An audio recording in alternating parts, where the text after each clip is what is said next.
অঙ্কভীতি দূর করতে 24 বছর ধরে পড়ুয়াদের শিক্ষা দিয়ে আসছে গণিত মেধা অনুসন্ধান কেন্দ্র। অঙ্ককে ভালোবাসার কৌশল শিখিয়ে চলেছে তারা। আগামী বছর তাদের রজত জয়ন্তী। ফি বছর জেলা জুড়ে গণিতের মূল্যায়ন করে থাকে এই সংস্থা।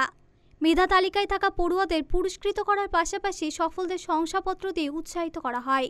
রবিবার তাদের বার্ষিক অনুষ্ঠান হয়ে গেল মালদা কলেজের দুর্গা কিঙ্কর সদনে। এবার তৃতীয় শ্রেণী থেকে দ্বাদশ শ্রেণী পর্যন্ত গোটা জেলার মোট 2700 জন পরীক্ষার্থী গণিত মেধা অন্বেষণে অংশ নেয়। উত্তীর্ণ হয় 2100 জন। তার মধ্যে প্রথম সারির 200 জনকে পুরস্কৃত করা হয়। পুরস্কার বিতরণী অনুষ্ঠানে হাজির ছিলেন রামকৃষ্ণ মিশন বিবেকানন্দ বিদ্যা মন্দিরের অঙ্কের প্রাক্তন শিক্ষক কঙ্কর বন্দ্যোপাধ্যায়, চিন্তামণি চমৎকার উচ্চ বিদ্যালয়ের শিক্ষিকা ফিরোজা ইয়াসমিন, অবসরপ্রাপ্ত ব্যাংক আধিকারিক প্রতাপ রঞ্জন গুপ্ত, আয়োজক মেধা অনুসন্ধান কেন্দ্রের কর্ণধার দীপক দাস প্রমুখ। শিশু গণিত মেধা অনুসন্ধান কেন্দ্র আজ 24-এ পা দিয়েছে। 24 বছরের পুরস্কার বিতরণ, 23 বছরের পুরস্কার বিতরণ উৎসব হয়ে এটা 24-এ পা দিয়েছে।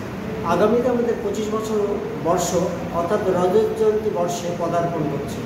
আমাদের লক্ষ্য হচ্ছে বাচ্চাদের গণিতের ভিতকে মজবুত করে তোলা। একটা ছোট্ট শিশু অঙ্ক যতটা ভালোবাসে তার থেকে ভালোবাসে বাংলা, কারণ নাচ, গান, আবৃত্তি, ছড়া এগুলোর মধ্যে বড় বড় অঙ্ক কিন্তু সহজে সমাধান করা যায়। আর আমরা মনে করি কোনো বিষয়ই কঠিন নয়, অঙ্কটাকে ভাষার মাধ্যমে নিয়ে আসতে হবে, এটাই আমাদের লক্ষ্য। মালদা টুডে।